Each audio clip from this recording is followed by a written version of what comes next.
Hi babes, welcome to Hamilton's Halogen, and this is your friend, Carrie Hamilton. This is a place where darkness meets illumination and truth becomes your turning point. Just like a halogen light burns brighter and hotter to reveal darkness, this podcast is about bringing light into places that many avoid. If you've ever felt lost in the dark, this space is for you. It's time to stop surviving and start shining. Good morning, babes. Starting out my day with you before I head on out. Today is April 1st. Many think or feel they look at this as a new year. Those in business know that it's the beginning of a new fiscal year. Those in astrology know that it's the Aries season, so new beginnings, new, initiation to things.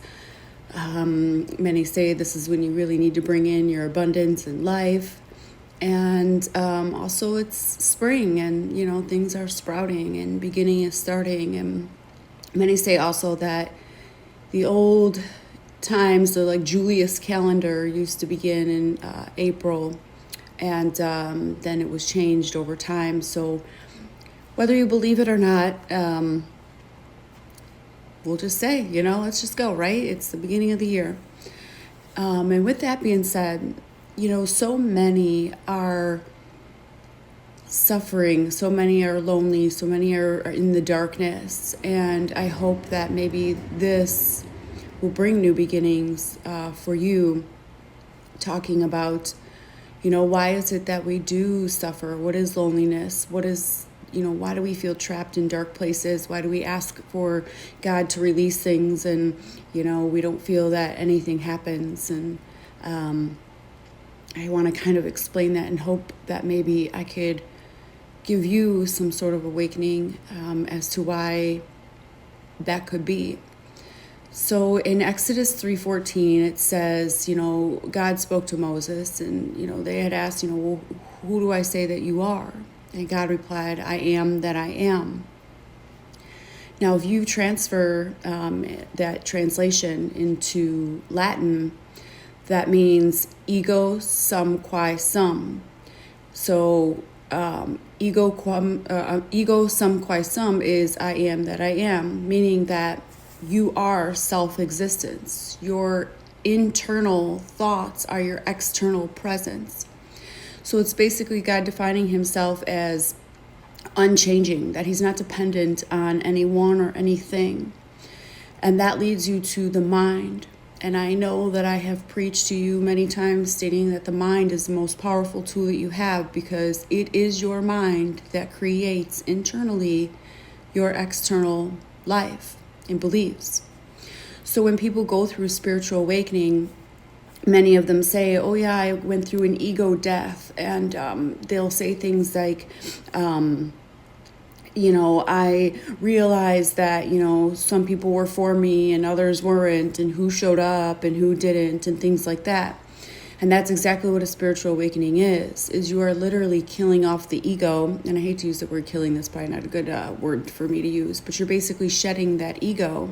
Because what the ego is the ego is everything in life, all of the experiences you've had in life, that is who shaped you.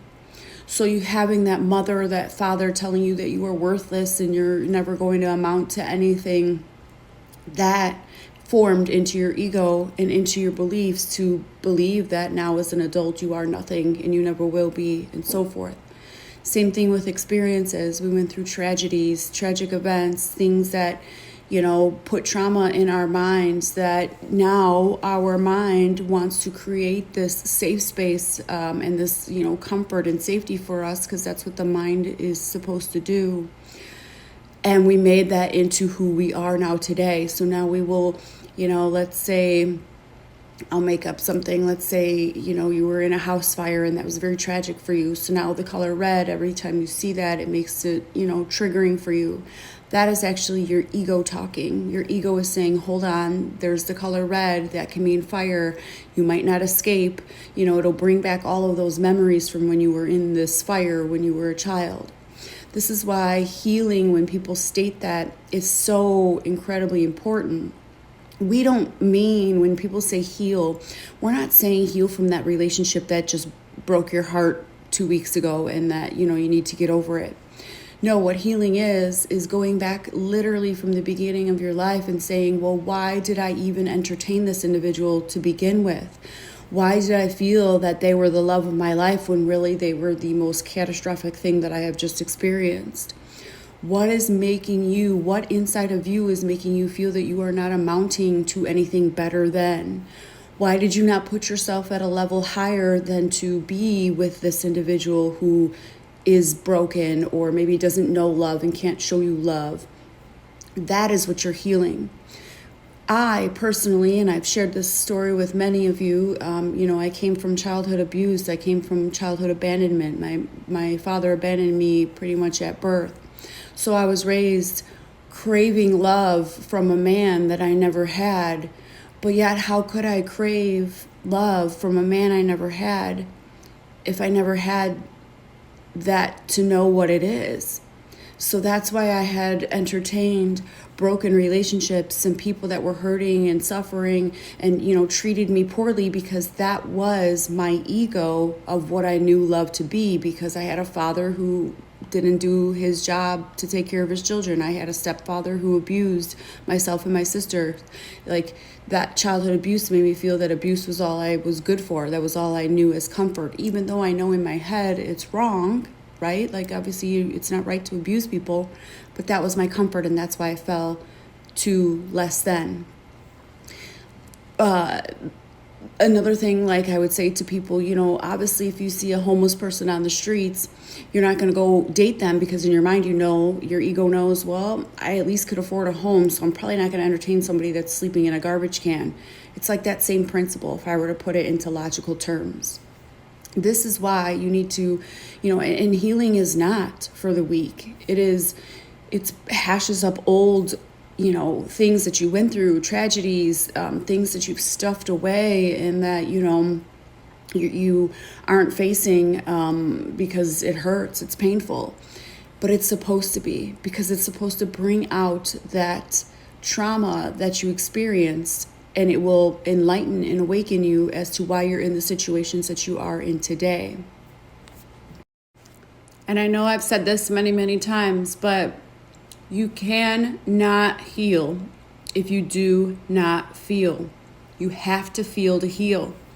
And I know people will probably balk at this when I say this, but right now with so much brokenness, I'm going to say this right now. If you are someone that is hurting and in your mind you're saying you're never going to date again, screw men, screw women, I hate them all, whatever words you say, I'm going to tell you right now, that tells me, as a certified life coach who specializes in trauma and am nationally certified, that you still have healing to do, because you cannot heal at all the deepest wounds that are inside of you until you have a feminine or a masculine to offset that.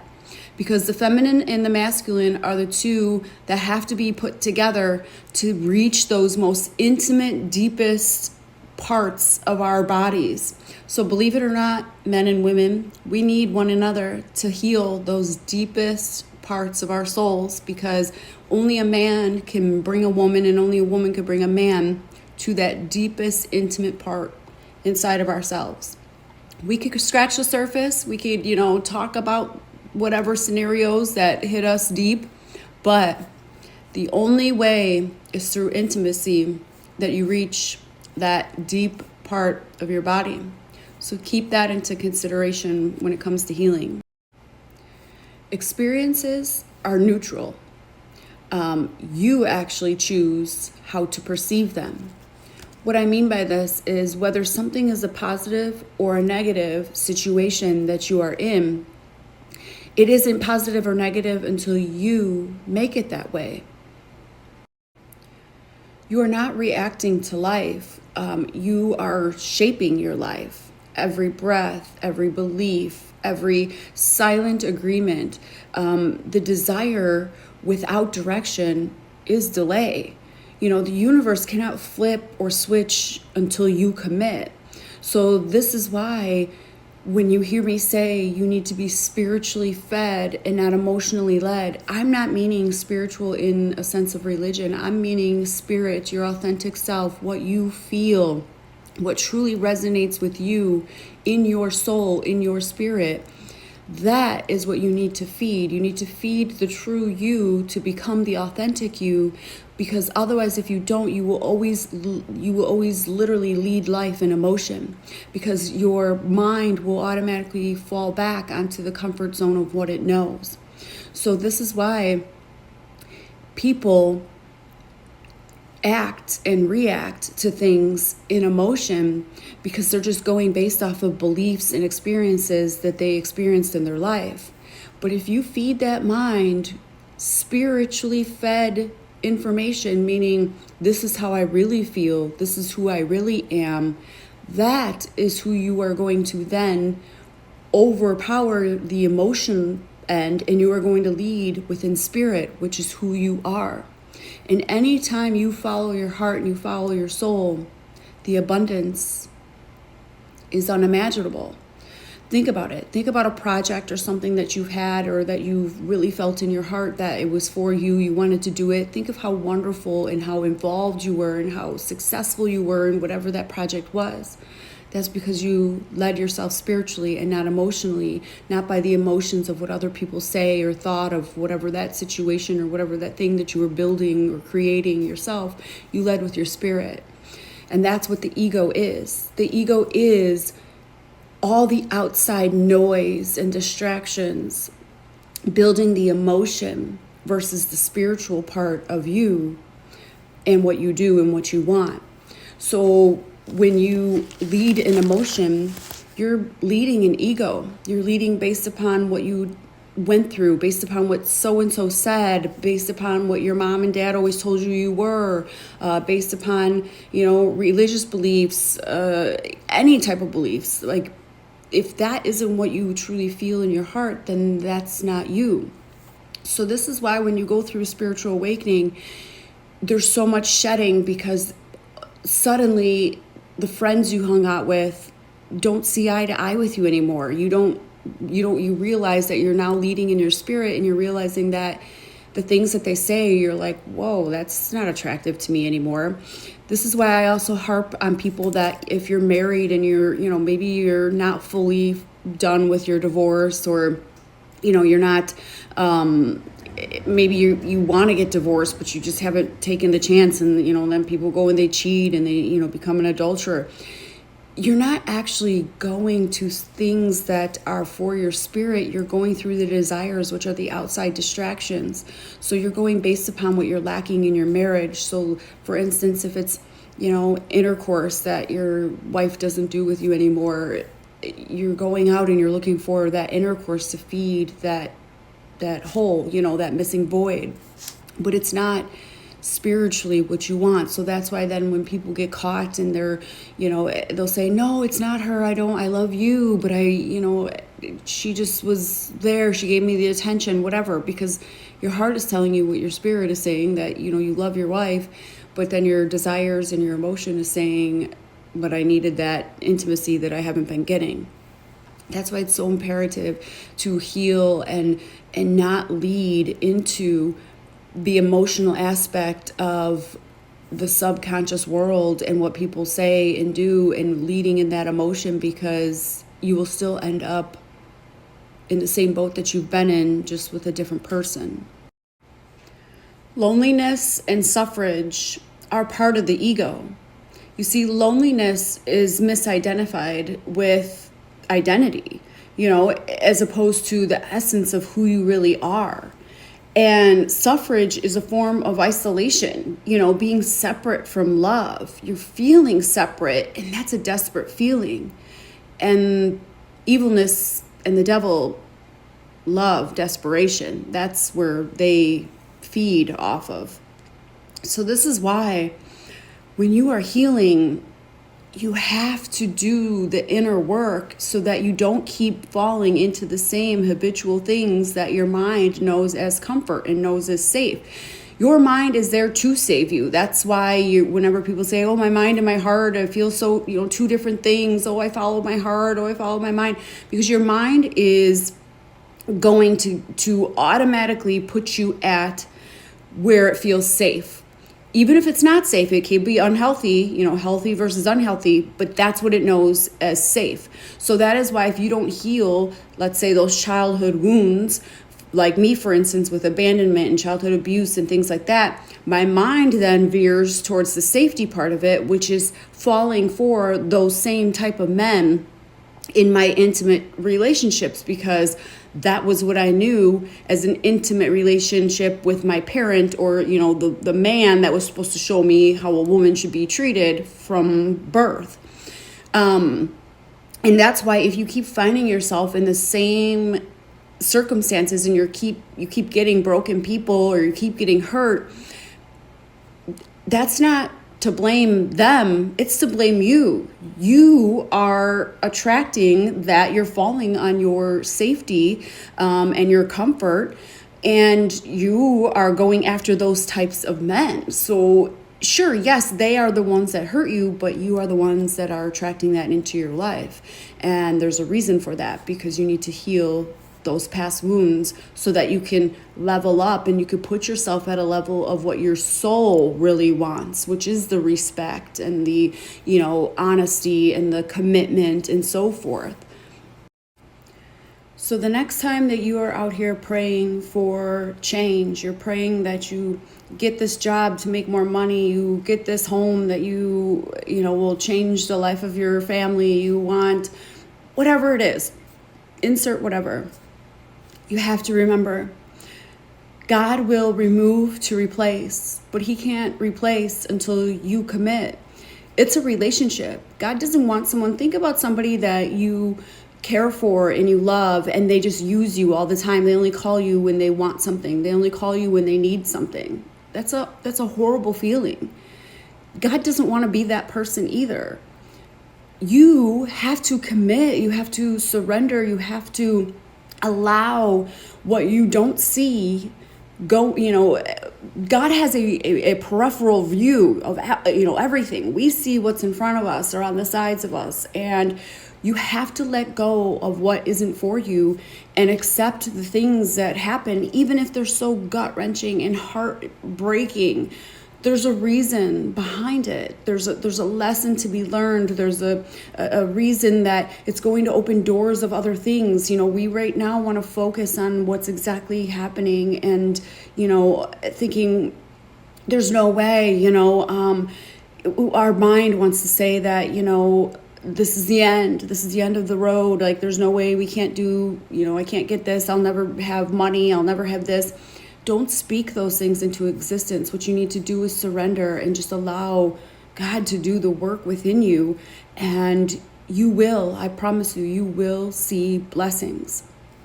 I'm going to tell you something. I'm going to tell you a story of when I still allowed my ego to base my mentality of life and what I always felt, being in that victim mode and saying, I'll never be this, I'll never get that, and so forth. My spiritual awakening came from an abusive relationship. I literally almost lost my life. And even though getting away from an abusive relationship is obviously a saving grace, it also comes hand in hand with so much loss. You were financially attached to that person, emotionally attached to that person. That person abused you, not only just physically, if you were in that situation, I'm talking about myself, but mentally. They break you down because that's how they manipulate you, is to feel that you aren't and you cannot amount to anything in life. So it plays such a huge mental toll on you. And it was suicide. I went and I was going to take my life, and at the moment that I went to perform it, a light bulb went off and burst, literally shattered, like sprayed everywhere, the glass. And I instantly bawled my eyes out, and I knew that was the sign that there's more for me out there. And so I still stayed in my victim mode. I mean, right, we're all creatures of habit. So my habit was still, poor me, I'm never going to be this, And I started changing my mindset. I started realizing, it was a friend of mine that every time I would speak something into negativity, they'd be like, no, hold on. No, you are this. They would always correct me. And so I started training my mindset to say, I'm on the side of the road with a flat tire, but, now I'm changing my mindset. But I didn't die. I'm not in an accident. I'm going to be okay. Yes, this is going to suck. It's going to be $400 for a tire that I don't have, but God will make a way. And, I just kept training my mind to be that way. And a couple years ago, I swear, whenever something breaks, homeowners can probably relate to this. Whenever something breaks, everything breaks. So at this point in time, my car needed new brakes. I was literally riding on the metal, but I need to use my car to get my children to school and to work and so forth. And I could hear it when it was stopping. So I basically was, just praying that I would stop every day, right? And then my washing machine broke out of nowhere. I even tried calling the manufacturer, seeing if hey, could I get maybe it was just a piece that needed to be replaced. No, of course, the whole entire stupid memory board blew up. And I remember just crying and being like, I can't catch up. I cannot catch up. I can't catch a break. And then I said, nope, stop. God will provide. God will provide. And you guys, I kid you not, and it brings tears to my eyes every time.